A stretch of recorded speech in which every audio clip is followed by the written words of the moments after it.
மொத்தம் வந்து பார்த்தீங்கன்னா 6 ரூல்ஸ் இருக்குங்க. ஒவ்வொரு ரூலுக்கும் ஒவ்வொரு எக்ஸ்ப்ளனேஷன் இருக்கும். அந்த எக்ஸ்ப்ளனேஷனை நான் சொல்கிறேன், நீங்கள் எழுதுறத அப்படி எழுதிக்கோங்க. சரிங்களா?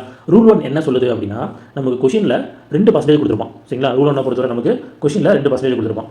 அந்த 2%ல் சரிங்களா? ஸோ 2% கொடுத்துருப்பான். அந்த 2%ல் 1% இன்க்ரீஸ் அப்படின்னு கொடுத்துருப்பான், இன்னொரு பர்சன்டேஜ் பார்த்தீங்கன்னா டிக்ரீஸிங் கொடுத்துருப்பான். சரிங்களா? ரைட்.